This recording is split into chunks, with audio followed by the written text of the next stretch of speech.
பிரச்சனையா இருக்கு. அதாவது இப்போ நீங்க ஏதாவது ஒரு விஷயம் சொல்லுங்களேன். ஏதாவது ஒரு விஷயம் சென்னையில இப்ப நான் போறேன்னு வச்சுக்கோங்கண்ணா. ஏய் என்னைய வச்சு ஒன்னும் காமெடி கிமெடி பண்ணலையே. வந்து 26 இயர்ஸா சென்னையில தான் இருக்கேன். இவன் இங்க வந்து ஒரு வருஷம் கூட ஆகல. மூலமுடுக்கு சந்துபூந்தில் இருக்கிற ரெஸ்டாரண்ட் பேரு இதெல்லாம் எங்கிருந்து பாக்குறா எங்க தெரிஞ்சு வச்சிருக்கானே தெரியல சார். அதோட என்னம்மா நீங்க இப்படி பண்றீங்களாமா? கூட வாயில நுழைய மாட்டேங்குது.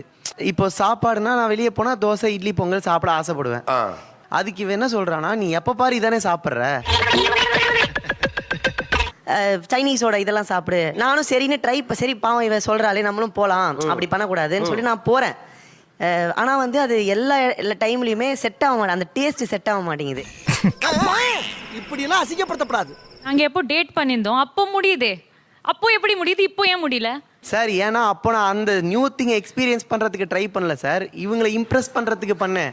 ஒத்துக்கிட மனசு இல்லனாலும் அதான் நேசம். இப்ப அதான் முடிஞ்சு கல்யாணம் ஆயிடுச்சு, பக்கத்துல இருக்காங்கல்ல. இங்கதான் பிரச்சனை ஆரம்பிக்கும். இனிமே நான் என்னத்தை போட்டு எஃபர்ட் போடுறது? சொன்னேன் என் மனசுலயே அதான், என் மாமா மனசுலயே அதான். நாங்க வந்து பிளான்லாம் போட்டோம். சண்டை அதிகமா வருது, நம்ம இனிமே வாரம் உனக்கு பிடிச்ச ஒரு இடம், அடுத்த வாரம் எனக்கு பிடிச்ச இடம்னு பிளான் பண்ணோம். சார் என்னை எங்கேயோ கூட்டு போனா சார், ஸ்கேரி ஹவுஸ்னு. போவோம் என்ன பண்ணிடுவானுங்க? அதுக்குள்ள போயிட்டு ஃபுல்லா லைட் எல்லாம் அணைச்சு விட்டாங்க சார். உள்ள ஃபுல்லா கும் இருட்டு. 1 மணி நேரம் 1.25 மணி நேரம் சடனா அங்கிருந்து பேய் வருது. இந்த பக்கம் சார் நான் ரொம்ப பயப்படுவேன். எனக்கு இந்த மாதிரி இடத்துலாம் விட்டேன்னா நான் திணறி அடிச்சு ஓடி வந்துட்டேன் அங்கிருந்து. நாங்க ஏண்டா நடிச்சாமத்துல சுடுகாட்டு போனுங்கிற மாதிரி. நம்ம குடும்பத்துக்கு இதெல்லாம் தேவையா கோபி? இப்போ உங்களுக்கு என்ன செய்யறதுன்னு தெரியாம விதவிதமா செய்றீங்களா?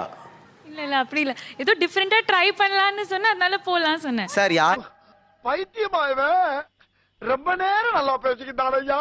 யாராவது 1000 ரூபாய் காசு கொடுத்துட்டு 1.5 மணி நேரம் திடீர்னு நெஞ்சு கையில புடிச்சிட்டு வந்து நிப்பாங்களா சார்? நான் பயந்து ஓடி வந்துட்டேன் 10 நிமிஷத்துல. 1000 ரூபா கொடுத்து சொன்னாரு. நான்